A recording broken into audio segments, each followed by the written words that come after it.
Hello, everyone. Welcome to our live panel series, France versus Silicon Valley.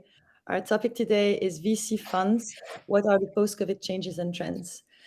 My name is Anne Emmanuel. I'm the executive director of the French-American Chamber of Commerce in San Francisco.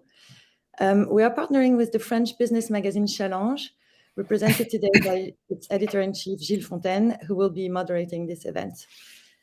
Before we start, I would like to extend our thank you to Bank of the West, a longtime support of the French-American community and sponsor of this event.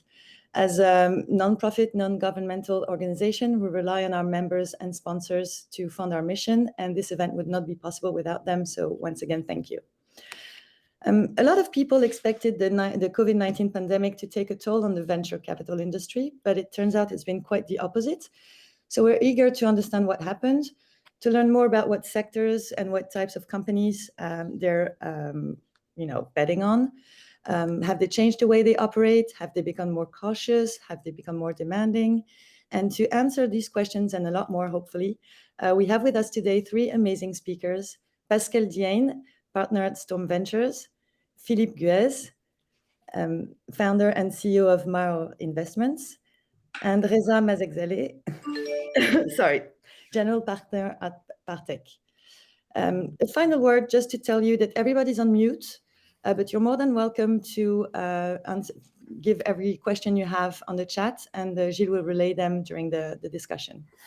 Gilles, the floor is yours. Thank you very much, Anne Emmanuel. Thank you for the introduction. It's always a pleasure, a big pleasure to have you with us for these sessions, bi-national and intercontinental sessions, and very international this time. We have different speakers. Some of them I mean, Reza and Pascal were there during one of our very first sessions last year, and Philippe, well, you'll get to know him during this hour of discussion. Pascal, start with you. You're now based between the Valley and Vegas. You'll tell us more about that. Reza, you're traveling between Paris and Silicon Valley. I think you're in Menlo Park right now, somewhere outside. Apparently, it's pretty cold out there. Not like in Paris. It's really hot right now in Paris, 30 degrees or something like that. And Philippe, I don't know. I think you're in Tel Aviv, right? No, I'm traveling between Tel Aviv. I will be in Tel Aviv tomorrow, but you will be, but you're still in Paris, so you're also traveling. You're also a traveler, right? And I'm just the guy who stays in Paris and moderates the whole thing and making sure everybody's well connected. So during this hour, we'll have, of course, your point of views and interactions, and I'm sure we'll learn a lot from you during this conversation. Maybe we could start by each of you saying how you all went during this very quickly during this of course this complicated period, and what is how you feel the market right now, and then we'll go with the discussion and the arguments. I'm sure between you three. Pascal, you want to start? Yeah, happy to. So yeah, my name is Pascal Diène. I'm a partner at Storm Ventures, which is a fund that is based in Menlo Park. So we only do B2B enterprise software. We invest at a Series A stage. So yeah, during the pandemic, we were on Sand Hill Road, which is kind of the prestigious road of investment in Silicon Valley, and our lease was ending, and we decided to give up the lease just because we weren't sure what was going to happen. And I think the observation we made was that as a VC, increasingly we were investing outside of Silicon Valley, and with pandemic, we kind of decided for the time of the pandemic that we would go where the entrepreneur is. And so that's kind of why we gave up our office there and decided to be remote for the time being. And so that gave me the opportunity to move to Vegas and kind of settle there temporarily until things evolve. So that's kind of how we dealt with it. And I think right now we're kind of looking for an office again, but something's a bit more smaller. I mean, we're still in the mindset that we should be where the entrepreneur is, being in San Francisco for the ones that are still there, or in Chicago, Atlanta, Canada, Europe, what have you, and kind of like and go meet that entrepreneur in his ecosystem with his team. Yeah, and Pascal, do you mean that Sand Hill Road is just a desert right now? That all the VCs are gone and it's just just a sand hill and that's it? I haven't been there in a while, so I'm not quite sure. I know a lot of people ended their lease, but I don't think it's the end of Sand Hill Road, and I don't think it'll ever be. I just think there's been a decentralization, the French way to say it, and I think the offices have downsized, and people are more willing to be where the entrepreneur is. So I don't think it's the end of Sand Hill Road, but I think definitely there was a bit of a exodus of Sand Hill. Reza, you're not very far from there, right? From Sand Hill Road. So it's, how's I'm in Menlo Park. How's the mood up in the valley right now, and how's your personal mood? So I think I was lucky enough to be able to continue traveling even during the pandemic and traveling between Paris and San Francisco, and can definitely see the improvement, I would say, of the local mood here. And the fact that people are going more and more out, and they are actually having in real life meetings, which a few months ago were almost impossible.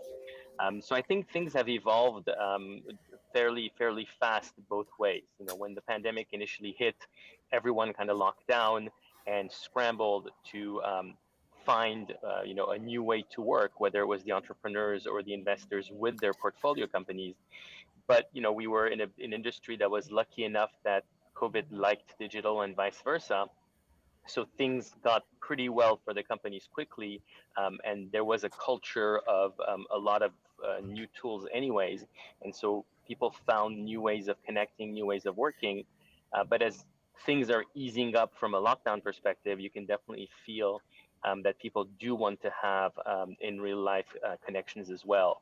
And I'm seeing, the start of events coming back, like SaaStr was the first major event a few weeks ago, and more events are planned, and people really want to go out. So I think things are on that path. And it's a question I'm asking myself also, because as a reporter, now that the barriers has weakened, and now as a French, you're more welcome to travel in the US. But once you're there, is it easy to meet? I mean, your partners, people in the companies, and I mean, is everything back to normal, or is it still a little bit tricky right now? I mean, to meet people I in think person, it's still a little or do bit. you have to do or use Zoom? And No, it's a little bit tricky based on the person, actually. I think it's down to individual choices today in the Bay. Some people are comfortable going out and meeting. Vaccination rates are very, very high in the Bay Area. Actually, most people I know here have already had their booster shot or about to have the third booster shot. So a lot of people are feeling more comfortable. Some people are still not, and it's just a matter of being very open about it. And people can tell you whether they feel comfortable or not meeting in person. But I've been here all this week and have had no major issues meeting with folks, and there's quite a few people that I'm going to meet in real life. Thank you, Reza. Philippe, so how are things on this side of the Atlantic? And how's business for you between? It's another play, right, between France and Israel. Yeah. Your deal is to with your fund to invest in very in great Israeli startups. So how did you do that during the pandemic and thank you over the past 6 months? So my name is Philippe Guez, and good morning, everyone.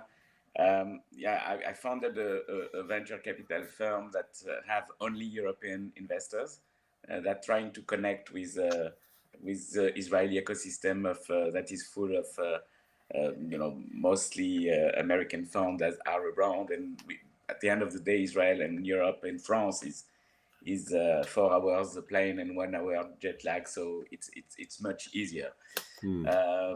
So during the pandemic, I was in Israel, so the problem of traveling was extremely difficult. So we have not been able to travel during at least 8 months. and a bit the opposite of what Pascal and Reza are mentioning. People are concentrating into an area. So most of the startups are around Tel Aviv now, and not anymore around, or less, I would say, around Herzliya. And people not traveling, so very close to the entrepreneur, we had the opportunity to meet them very, very frequently.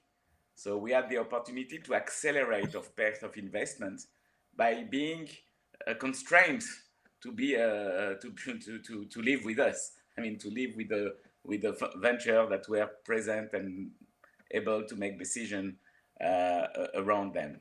So for us, it has been a bit strange, but we worked from a part of the 2 months of craziness of total lockdown. We have worked at the office. We most of the people were available. We met with people, and we had less competition, I would say, during this time. So we did a lot of investment. Israeli entrepreneur used to travel even more than the American one. So it was a quiet period and very intensive in terms of investment. And when you say you met with people, you met them more like virtually, right? Yeah, of course. Yeah, Israel is a village. We are located in a tower, which I think, in a circle of 2 or 3 kilometers from this tower, you maybe have 70% of the startup, of the revenue generating startup. Let's say the more scale up than startups. So very, very close. Usually you always met virtually because they are not there. But even then, the people that were in Silicon Valley joined back the family when they had the opportunity to travel back. For Israeli guys, because non-Israeli was forbidden to travel in Israel until 2 weeks ago. So the restriction in traveling has been huge, much more than every part of the world. But most of the Israeli entrepreneurs had family in Israel, so they tried to come back as much as possible. And we had a unique period where we could, meet whenever we want. And Pascal, and you make the choice. I mean, you and your partners and the whole Storm company to go totally virtual, right? And how can you, be sure when you meet with new entrepreneurs you've never met, get to know them for the first time on the screen in maybe 30 minutes, make yourself an opinion on these guys. How does that work? And are you satisfied with that experience? Sorry, I was muting. Yeah, that's a great question. So yeah, during the pandemic, we made 3 investments without meeting the team, which is kind of like a very surprising thing for a VC. And I think in that environment, what matters a lot is what I call the proxy. So people we know in common with the entrepreneur. So out of these 3 companies, actually one was in Lithuania that was introduced to us by a seed fund manager who we knew very well. So that trust was created in that way. In another company called InEvent, the company was from YC, graduated from YC, which is already a stamp of trust. And then we knew a couple of people in common as well, and were able to pull the trigger. And funny enough, I met them in Vegas last week. They were here for a conference. The good thing about Vegas is everybody's going to come here once or twice a year for conferences. So we took our first photo all together, somewhere in the wind. And so that was great. I mean, I think what happened with the pandemic is that everybody got comfortable dealing through Zoom. Everybody was comfortable. And one of the consequences of that is I think we've seen an influx of American capital in Europe because the world really became flat. And so if you're going to do business, through Zoom, might as well the location is agnostic. It doesn't matter anymore where you are. You can do business anywhere in the world. And you've seen recently in the news, we've seen that influx of US capital or US VC capital coming in Europe and investing at a rate never seen before. So that's, that worked out. And I think another thing that has been mentioned before too is that we have 2 venture partners in Korea, and we have some Korean LPs. And so now, like, it's not just them on the microphone while everybody's in a room. I'm on Zoom. We have somebody who is immunodepressed in the team who has to stay confined a little more. So we're all on the same stage. We're all on Zoom, and everybody has its camera in front of his face. There's no more like kind of a clique that is all together in a room and the rest that is remote. So it's almost better for the partner meetings to be distributed and to be on Zoom. Mhm. But I mean, as we said, with the networking event picking up, like Reza was mentioning, I think what's going to be critical is attending these networking events more than the partner meetings where we all get together. Mhm. Reza and Philippe, do you share that enthusiasm for Zoom meetings? And you think that it will be? I personally share less the Zoom meeting. I really, of course, we can start a relationship, and like Pascal mentioned, if you have a trustful partner that can give you some insight about the people and the management team you are meeting through Zoom. I have not been able so far, but I will try harder to make an investment only through Zoom. And I know that many of them has been made, so it's a personal, it's much more personal use of Zoom. It's not enough. Yeah, Yeah, Reza? I'll be somewhere in the middle. I don't, I don't love it and I don't hate it, but spending my whole day on it just totally draws me down. But I do think that there's been a shift in the way things are being operated. And to Pascal's point about, some people are in the room, some people are remote. I think we found new ways of working where it's true that some meetings are more efficient when everyone is remote or everyone is in the room. And so if you cannot have everyone in the room, then it's more efficient to have everyone on Zoom, and then other places that you want to leverage for true in-person meetings. I was actually on the board of an Israeli company, and when they were able to get back in the room, they were all in the room, and there were like 2 or 3 of us remote, and it was very bizarre because there was a true in-room experience that we couldn't share, and our participation was not the same. And Zoom remains transactional. I turn the camera on, I go through the presentation, I turn it off. You have no other interpersonal relationships around it or conversations. So I think I like a model where there's a few things that are all remote, but then there's also a few things that are in person. And we saw our companies do some of that where, as their teams are spread, they still used some budget to, as soon as they were able, recreate in-person gatherings. And those were very welcome by the teams. And so they did a whole company offsite in some interesting location and got people together. And the rest of the time, people are distributed. So I think, at the end of the day, we're a social animal. So I don't see just staying behind a camera 24/7.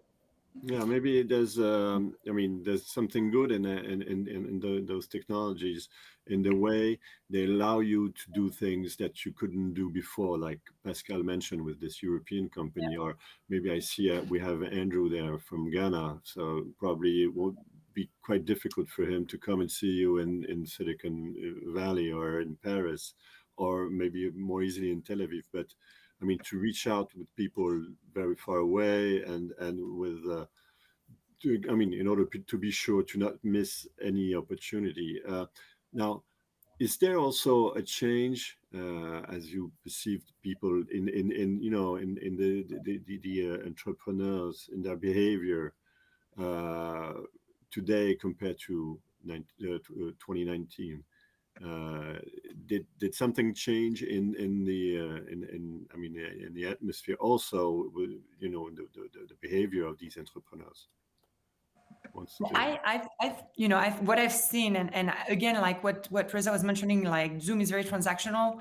You come in, you present, you get out. Like it's Efficient. not like the best for networking, but I think it's really efficient for the first pitch.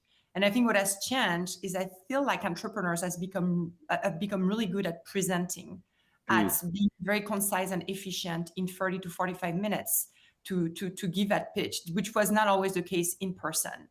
So I like that. I mean, I like the idea of like getting pitched by 8 entrepreneurs back to back, not having to travel from one point to another. getting a very high quality presentation, very articulated presentation by this entrepreneur. And then if that first presentation works well and we like it and it fits the investment thesis, then we're going to try to go and meet in person. And that's, again, that transactional aspect works for first pitch. Maybe absolutely not for team bonding and brainstorming and products meeting and all that. But first meeting for me, it works very well.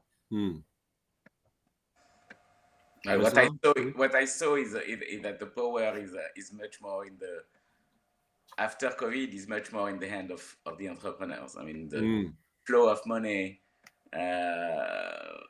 into the technology globally has increased significantly the competition between the venture capital or other type of investors into the growth area, and they choose. And we clearly choose their investor, right? They choose. They are, money is a commodity, and usually a good company have a lot of choice. That's the situation in France now in the Silicon Valley. Would you say it's the same, Reza and Pascal? Yeah, I think it's a global thing. Right now there is a ton of money in the venture space. And so the pendulum has swung towards the entrepreneurs, and definitely they have access to much more capital sources and options as they did before.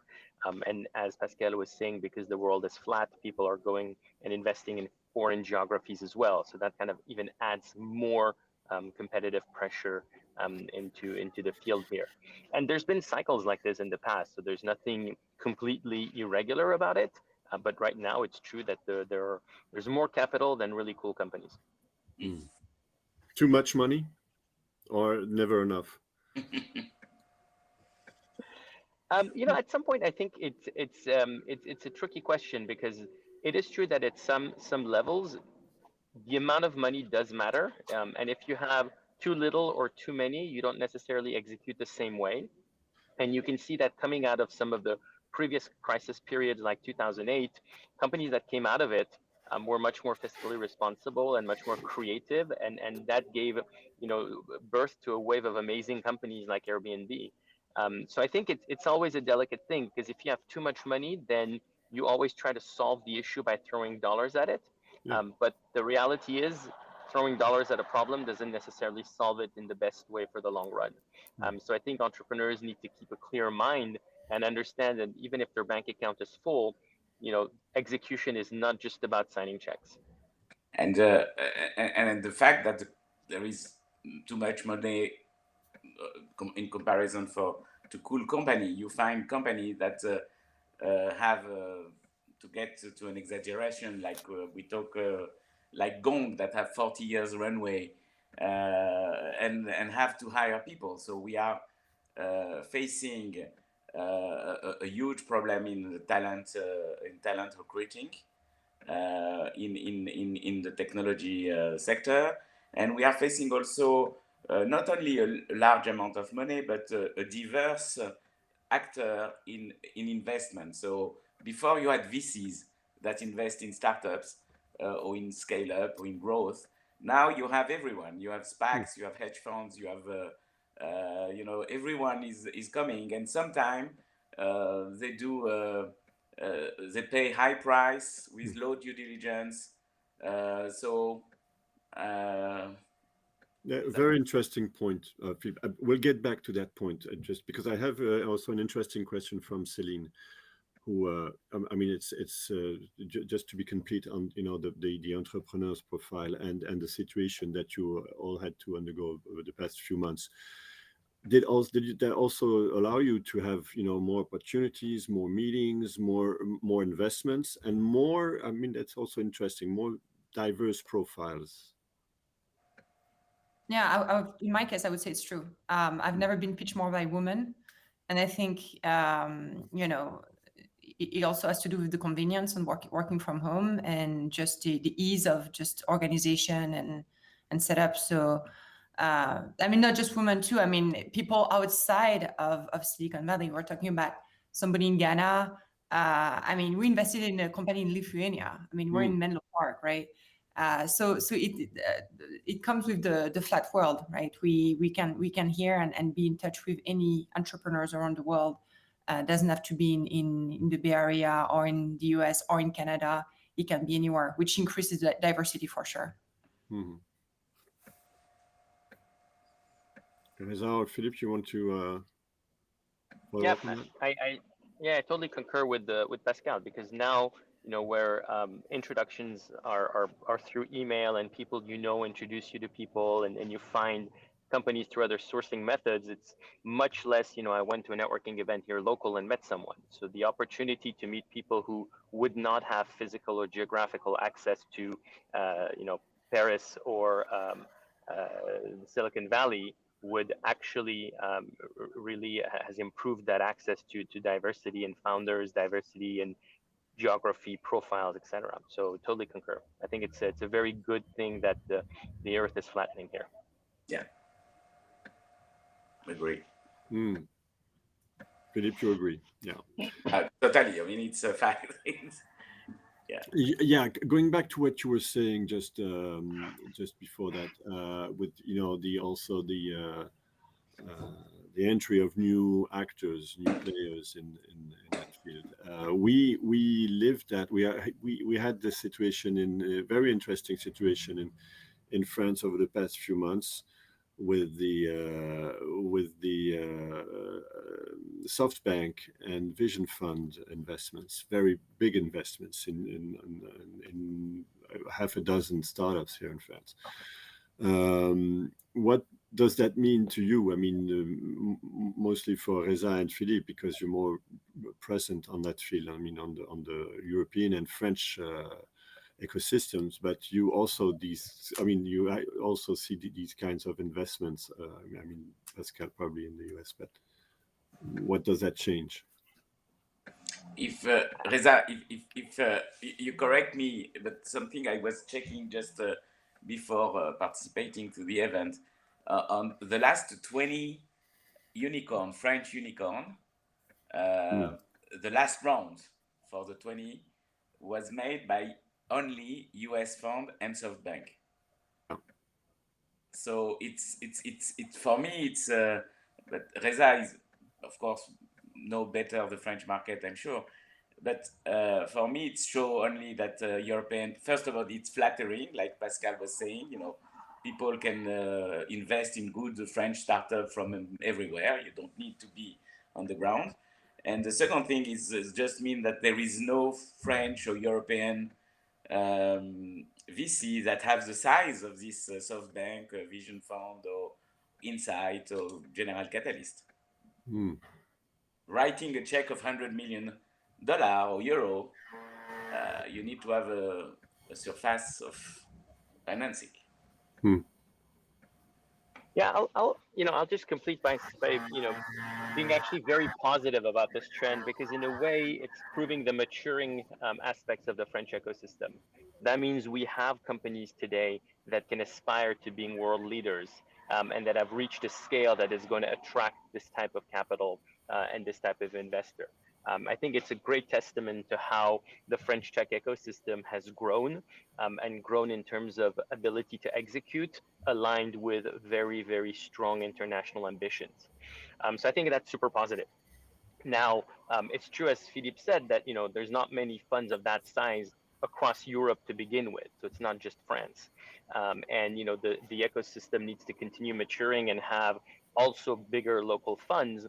But at some stage, for those companies who have worldwide ambitions, I think the nationality of the money counts less than the availability of that money and being part of that ecosystem and being able to go address the global market.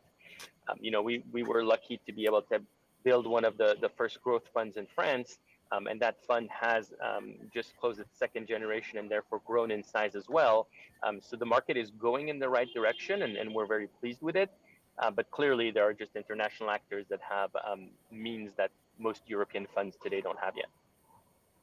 And to add to that, we also feel it in the US, and big funds like later stage, the competition we see at the later stage, like the IVP, the Insight, the Vision Fund, forces the larger fund to come at lower rounds.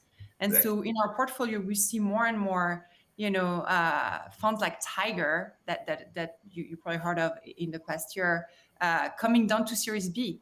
Tiger would never jump in before Series C or D, and now they're coming down to Series B, and they preempt Series B just to be in the round early on and have priority when these promising companies will raise their C, D round.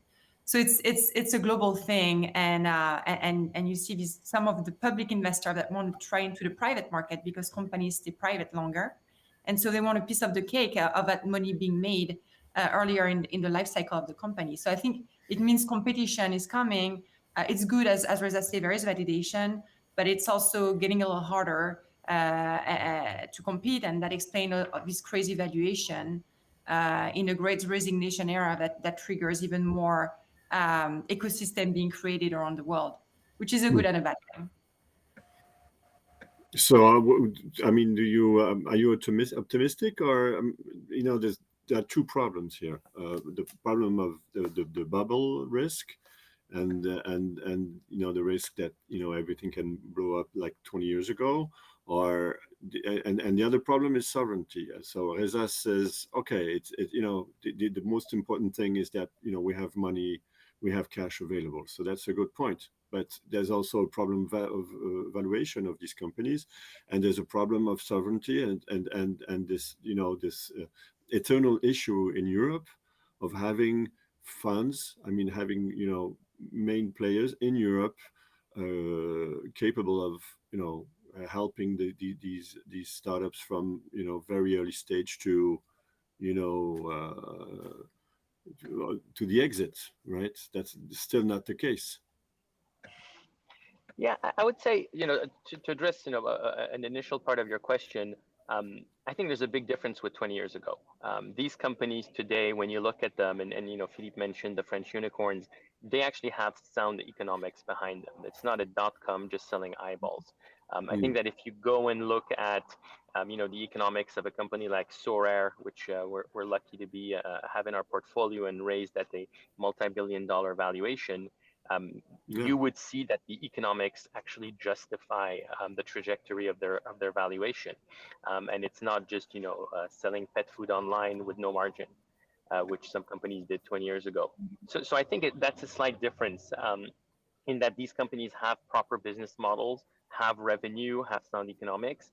Now, you can always argue that there is still a disconnect between the valuation multiple and the rest, and that can be a very fair debate.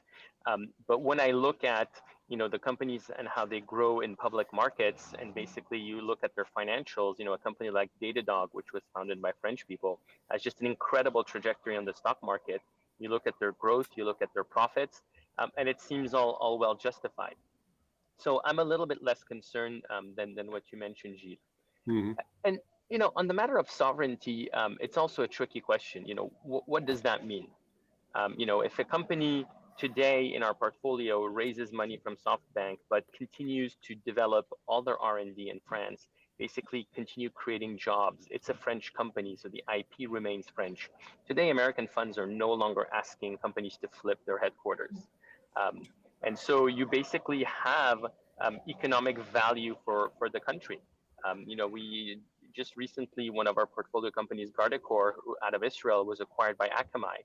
The R&D stays in Israel, and the IP was Israeli, and the Israeli community made good money, and the tax system in Israel made really good money as well. So I'm not sure, Israel has a sovereignty issue here in terms of, oh my God, Akamai bought our company. I think the bigger question is, how can the European stock market start having the liquidity and volumes that the American stock market has, so that the companies in Europe will want to list here in Europe? And unfortunately, today, it's not happening. If you look at the volume of transactions on NASDAQ versus Euronext, you're still not there. And I think there needs to be much more of that if you want companies to remain listed in Europe. I think I totally agree about the vibrant financial market. And I mean, NASDAQ, first of all, Israeli doesn't have a sovereignty problem. It's a 9 million people country. and they are exporter of technology, and they don't really care as well if the headquarters is in New York or in Israel, as long as the R&D stay in Israel because they like to be there. But for Europe, it's a bit different, and I think the fact that there is no financial ecosystem to be able to evaluate, trade with liquidity, there is no option for a French technology company than to trade in the Nasdaq, because there is no ecosystem, there is no money, there is no pension fund that will give you the valuation that the Nasdaq have. So yes, US guy does not require anymore to flip the headquarters, but the equilibrium is moving toward US, and that could be on the cybersecurity, on artificial intelligence, a national problem, not for Israel, but for Europe and for France. In that particular field, I mean, cybersecurity, yeah, you see a lot of French companies still moving their headquarters to New York, or mainly to the East Coast, basically. Yeah. But you know, it's like always in France. It's the intervention of the state that try to mitigate the fact. But I'm not sure the state will really improve the problem of the stock market of Euronext, which is exactly the same problem that the Tel Aviv Stock Exchange have. There is no technology on the Tel Aviv Stock Exchange. There is small technology, but a good Israeli company go to the Nasdaq, and a good French company will go to the Nasdaq or to the NYSE. Does it reflect sovereignty or not? I don't know, but it's put the trigger a little bit outside of Europe. You agree with that, Reza and Pascal? Yeah, yes, I mean, apparently, yeah. Just to go back to what Reza was saying, you know, Philippe was talking about a company gone with like 40 years or something of runway. Yeah. I think that, you know, that means even if there's a recession, if there's a correction, they're good, right?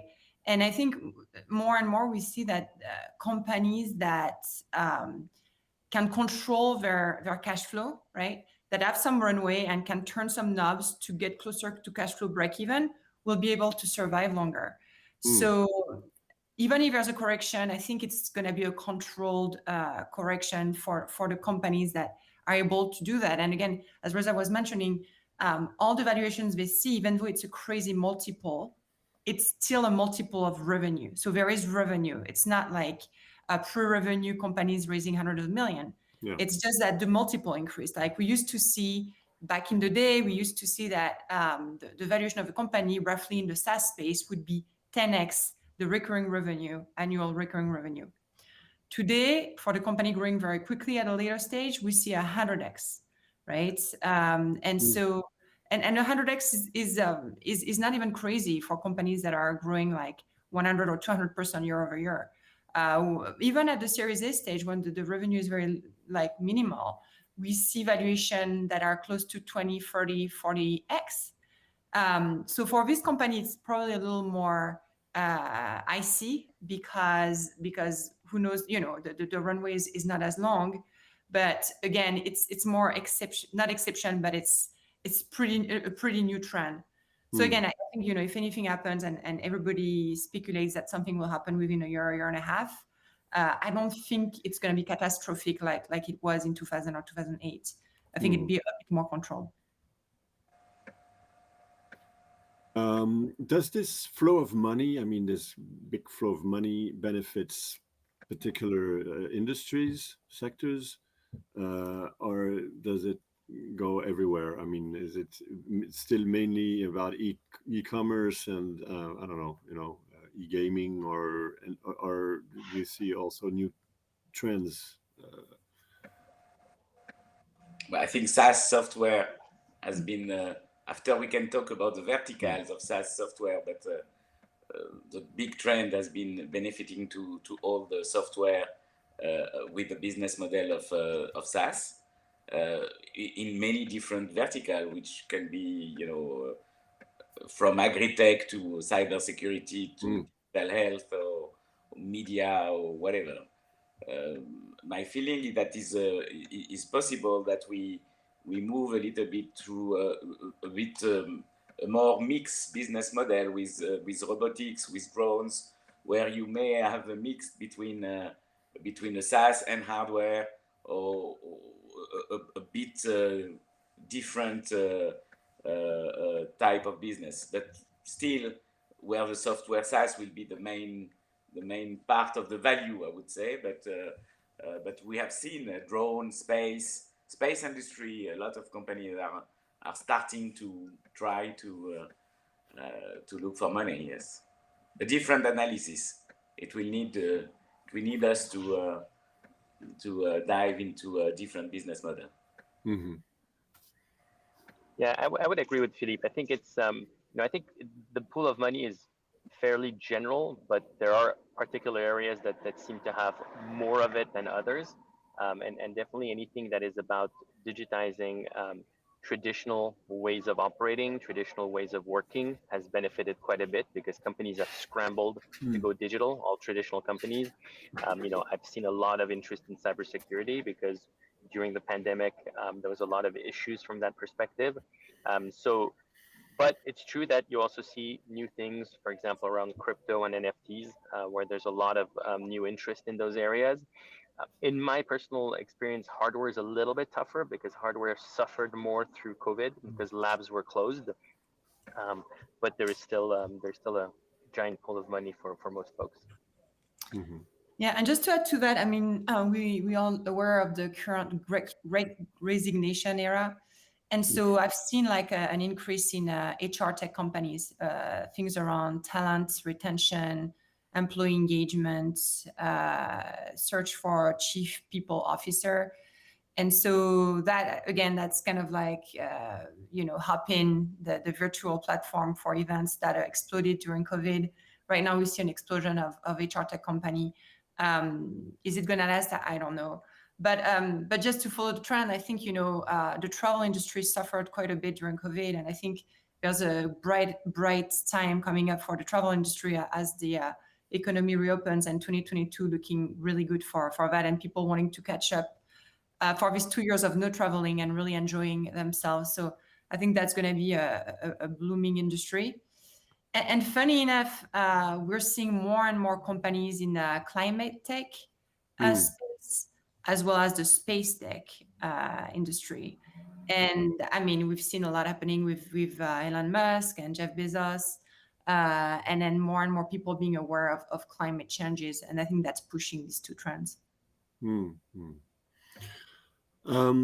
You mentioned the fact that the rapport de force switched, from now that the entrepreneurs have, the choice compared to the pre-COVID times where probably the investors were more in power. How does things change? I mean, in the way that you do your checks on these entrepreneurs. What do you expect from them? What do you look at when you interview them?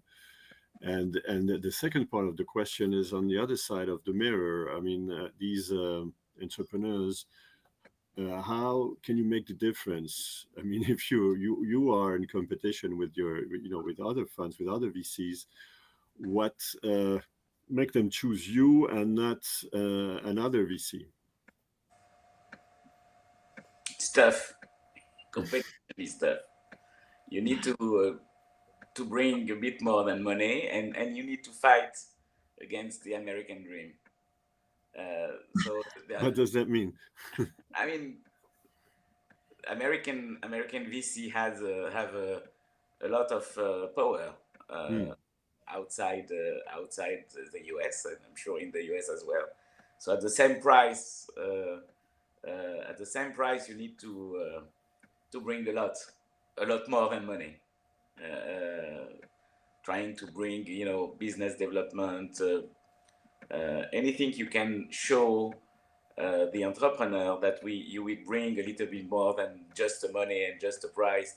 and very good advice at the board or whatever. But real, what I see personally and what we try when we compete is trying to bring real business development in Europe. So money, revenues, ability to bring revenue to the company.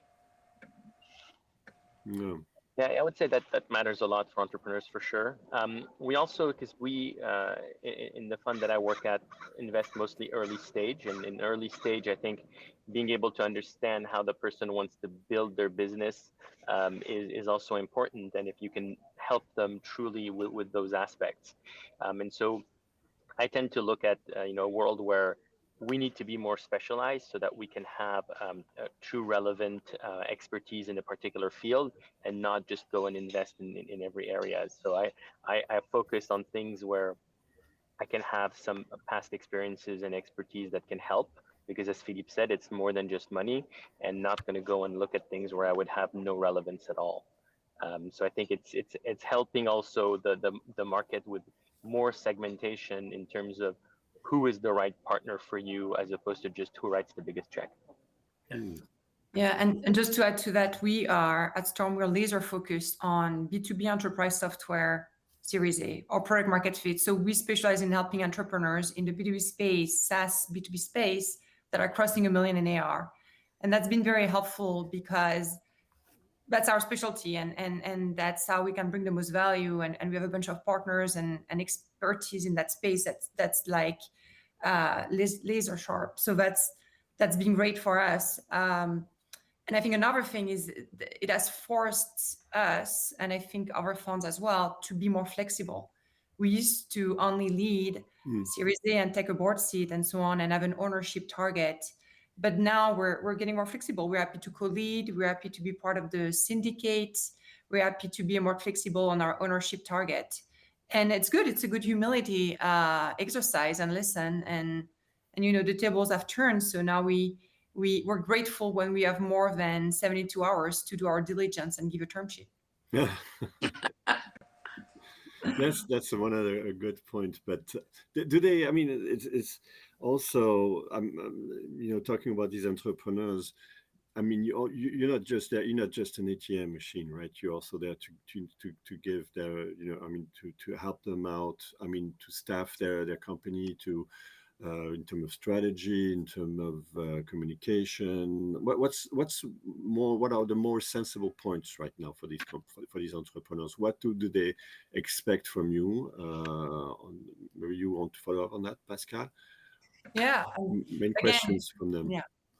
The Great Resignation era, I mean, the biggest present need I see across the portfolio right now is recruitment and retention of employees. Again, employees can now be paid the same price working remote or working on site, because employers had to be flexible too. So they agreed on not giving a pay cut for the one that are remote. So why work for a company that will cut your paycheck if you are in Atlanta or in Las Vegas, right? So it's we would try to help with talent retention, recruitment. But again, like also all the for us, all the typical issue, which is the transition from a CEO sales-led role to a team-led sales role, scaling that sales and marketing team, being sales efficient and so on, remains very hot topic and important topic. Because again, if you want to be efficient, you need to have great talents that deliver, and you have to train them well. So it goes back to that, like talent retention, training, engagement, and so on. Philippe? Well, it depends.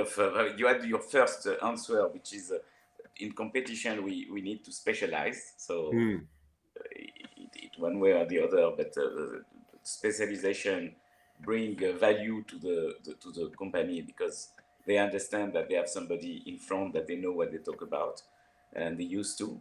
And on the term of what we bring value, it's on all front. I mean, we try to bring even financial, how to present account, how to present, how to present an equity story, how to present when they need to do another round, how to develop in Europe, because usually the company we focus on the Israeli company does not look at Europe as a target. They used to have US and to focus on US to grow, because the organic growth in the US is easier. It's one language, almost one regulation, while in Europe it's very complex. So what I see and what we do more, it's really business development, and this is what they are looking for, because they don't have so many people in Europe, and having a network of companies, European large companies,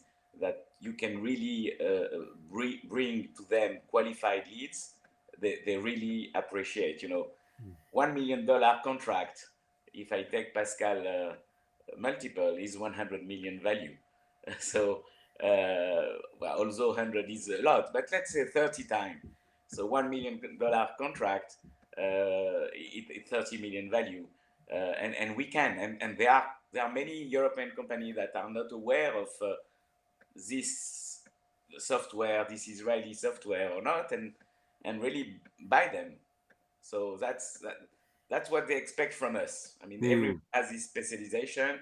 What they expect from us is really to bring them business development. And that's imply that we hire people, because that's imply that we need to have a business development team in Europe and not in Israel. Although all the team is based in Israel, we need business development people. And now, of course, talent recruitment, it's obvious that in Israel, the market is missing around 50,000 techie guys. They are trying to bring them from everywhere, or to work with Ukraine or Lithuania or whatever, to work with people all over around. Prices are improving. It's just incredible how difficult it is to keep the talent. And by the way, the inflation that everybody talk about, and in software you should not have really inflation, but human resource cost will increase significantly.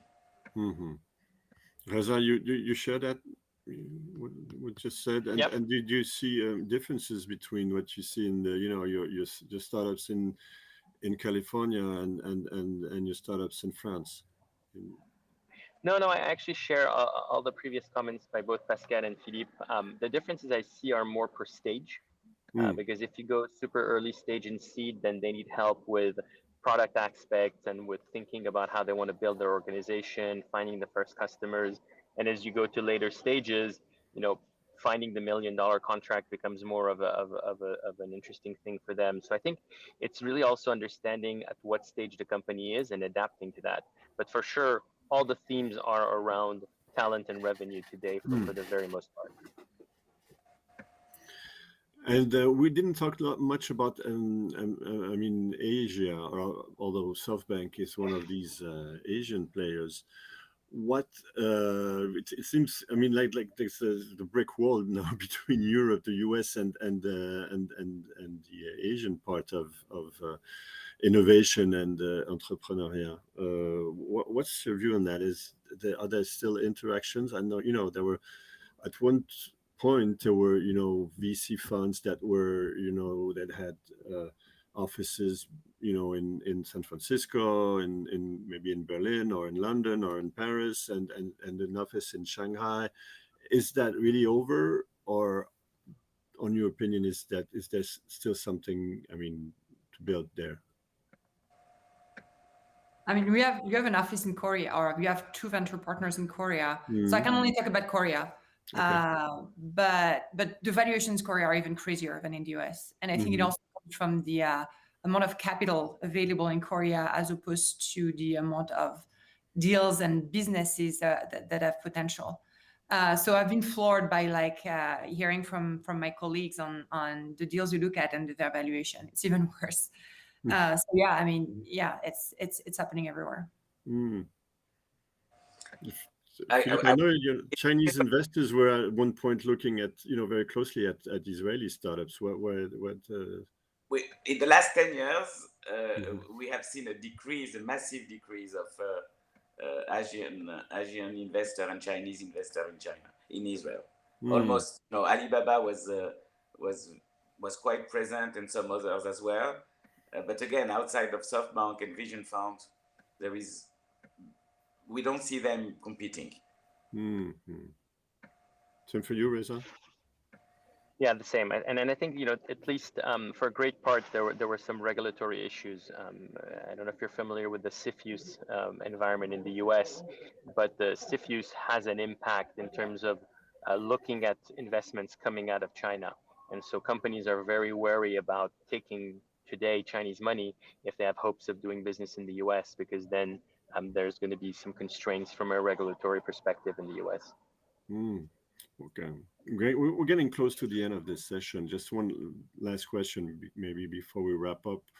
We didn't really talk about deals. I mean, concrete deals. What is your best deals over the past few months, over 18 months, let's say? The ones that you were the more proud of. Come on, Gilles, we cannot answer that. It's like if you ask me which of my kids I prefer. I love them all. They're all amazing. And same as my kids. Yes, you're right. I mean, we can't. I agree with Reza 100%. Okay, so the worst deal. Love our company. What was your worst deal? I mean, really the one that you said, "Oh my God, what I was thinking of when I got into this company."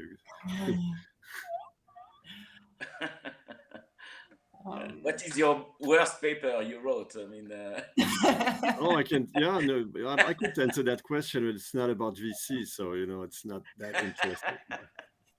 All right, so thank you very much to you all.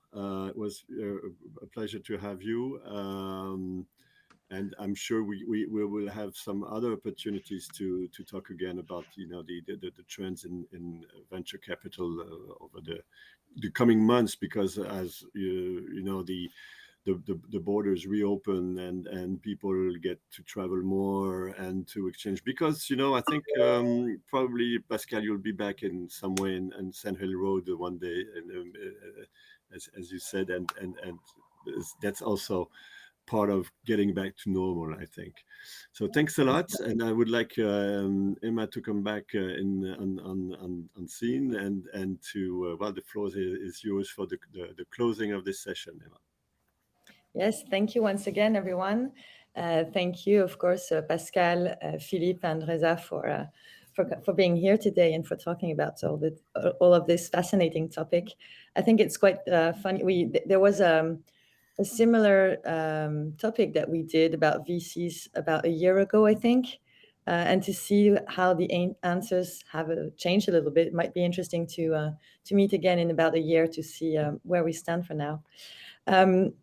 I think it's time to wrap up, but just to let you know that our next episode of France versus Silicon Valley will be in 3 weeks, and the topic will be quite different. We'll be talking about the future of the wine industry amidst climate change. As everyone is aware, there's been a lot of fires in California, but also droughts and freezing and in France and stuff like that. And we want to understand how everything is going and what are the changes that lie and challenges that lie ahead once again. So thank you very much, everyone, and we hope to see you in 3 weeks. Thank you very much. Thank you. Thank you. Thank you. Bye.